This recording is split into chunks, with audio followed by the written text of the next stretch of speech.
Derrick Rose went back to Chicago this past weekend. Right. He was honored by the organization.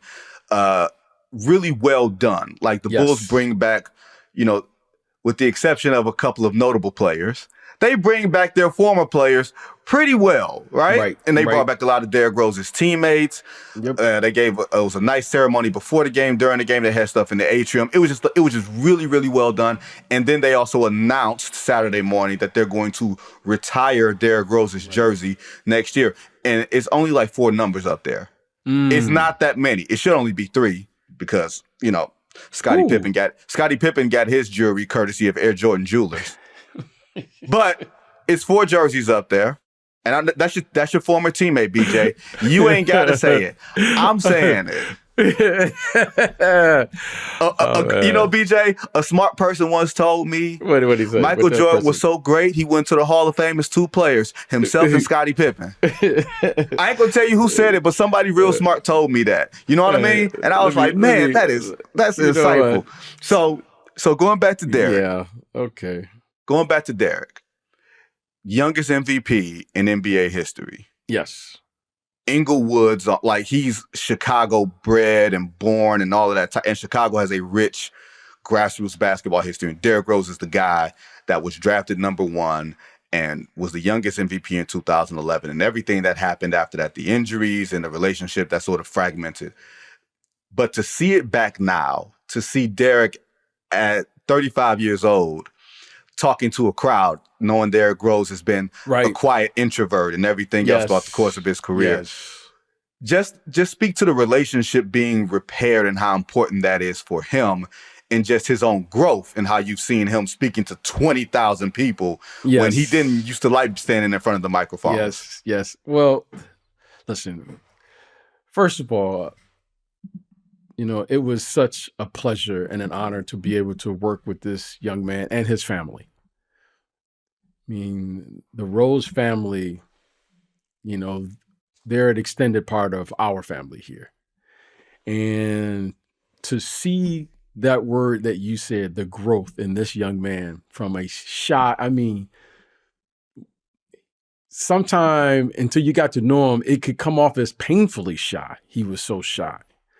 To see him grab that microphone and talk in front of 20,000 millions of viewers and to be able to express himself, that's what life is all about. You grow.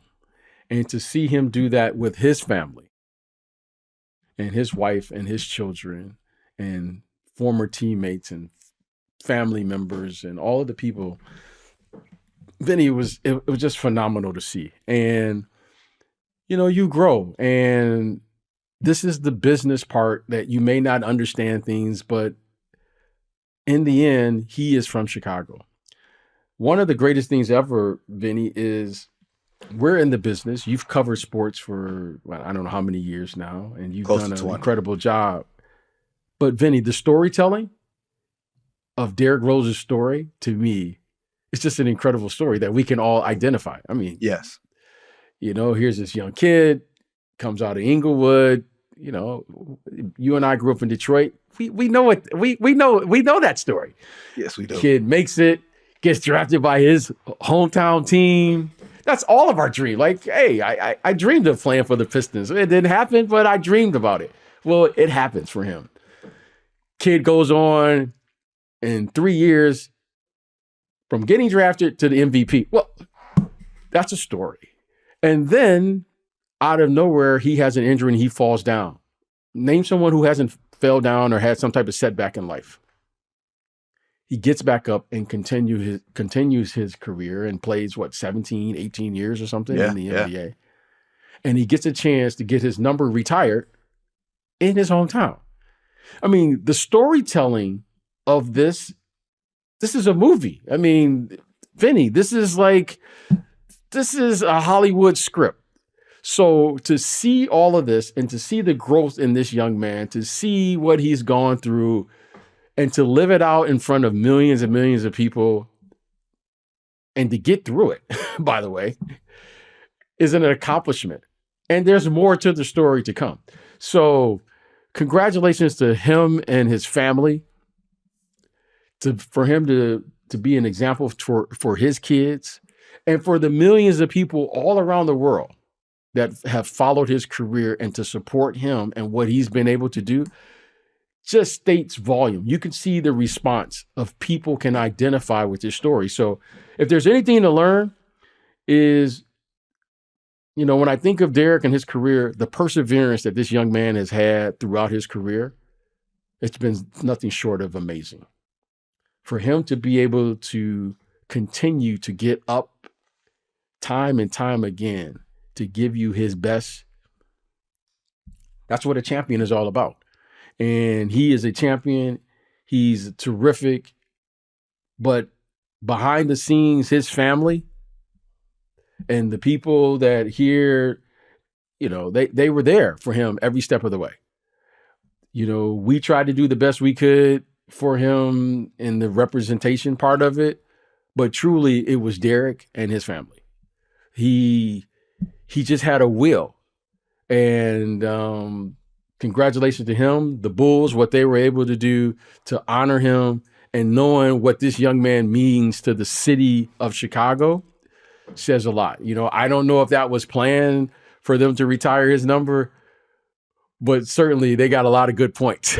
Yes, they did. So congrats. Congrats. When I covered the Bulls, and I thought I had a good sense of how much a player means to a city. Mm-hmm. But it wasn't until I was there. Right. And I was like, oh, he means something different in a different way. And it's hard. It's real condescending to say, oh, you don't understand. Right.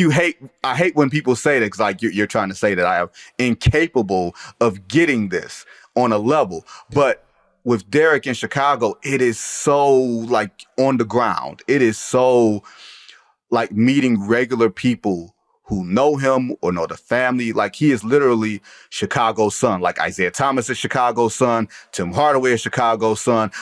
There are people who are Chicago's sons in a way that you can only really appreciate it from being on the ground, and not even a way that I can properly storytell. Right. You know what I mean, BJ? Yes, I can admit that I don't have the lens in the way that those people have the lens. So BJ, for him to win that MVP in 2011 at that age, I don't think we really appreciate A, the player that he was, and B, what he was carrying at the time. Yeah, well, Vinny, listen, I would love to tell you that I had some secret formula.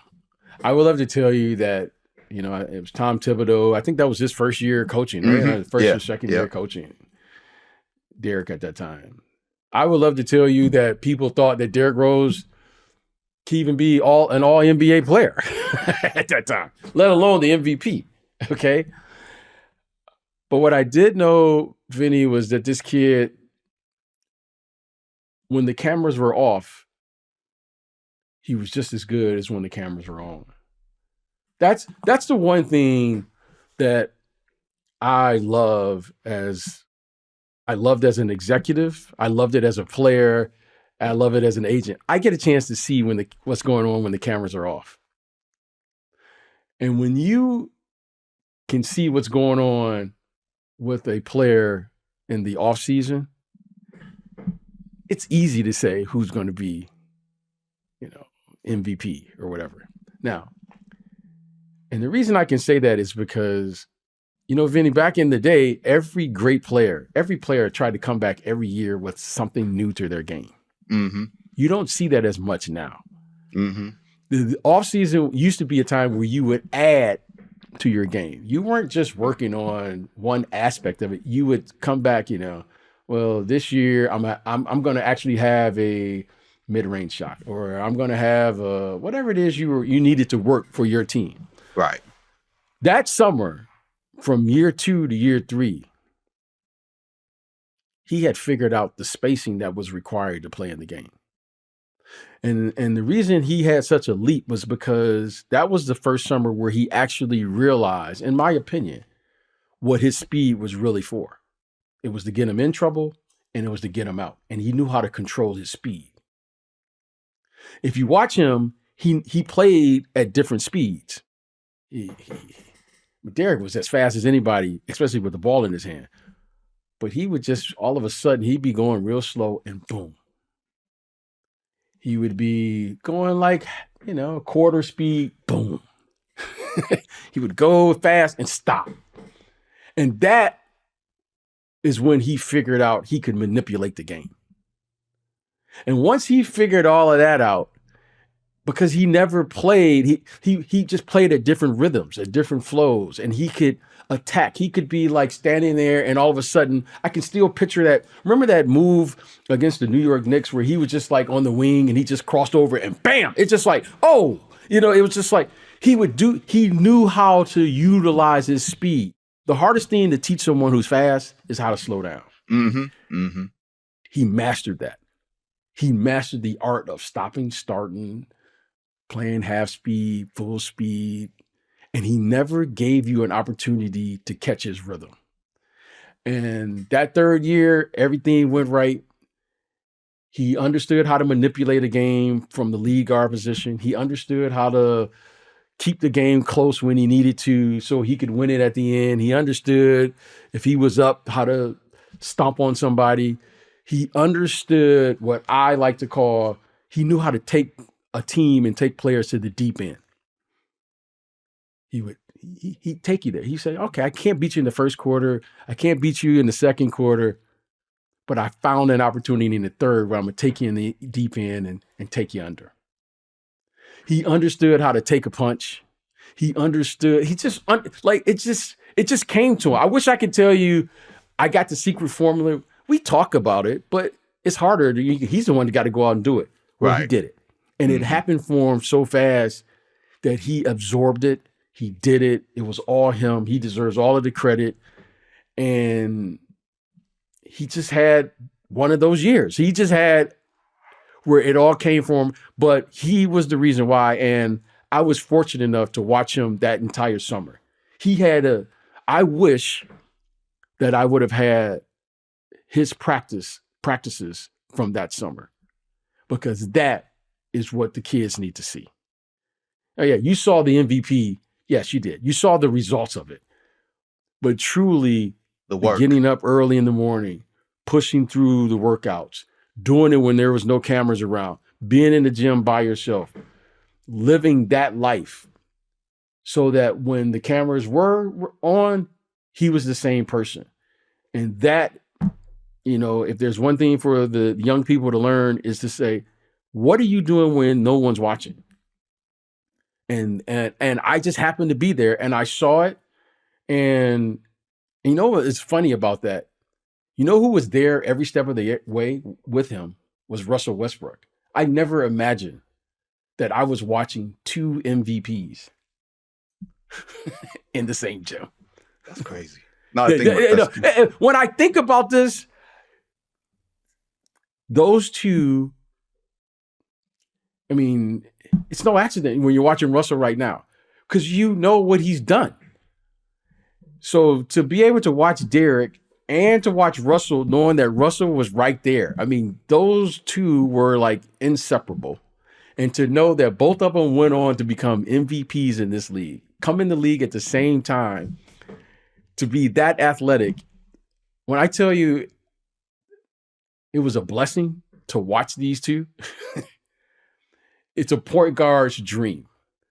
I've lived a dream, and I just wish that I would have filmed it. I wish I could have shared it with the rest of the world, because those two worked harder than anyone I've ever seen. And they were a different level of athlete at that position at that time. Right. Ja Morant has come along, and some other guys have come along. He's not as big as those two. No, they're physically imposing in a different and powerful. It was just like, I just wish I could have. I wish I would have had to say, I'm just going to film that summer to share with everyone, so everyone can know, like, okay, this is the standard. Derrick Rose, if you want to know how to play and stop and start and all that, you should watch him. You should just watch him. Just watch the old Derrick Rose film. Ja Morant, by the way, stops and starts as well as I've seen since Derrick Rose. Mm-hmm. Russell plays at a different pace. Russell just go. He's just he just goes. Russell is. I couldn't get him to stop. So clearly, I mean, Russell. I joke with him now. I was like, when you gonna stop? Like he just goes, but that's his pace. Right. But it's great. Derrick is what a career, what a great friend, and it's just great what he's been able to do. But you're right. What he is, the city of Chicago. That city means it means the city. It has embraced him.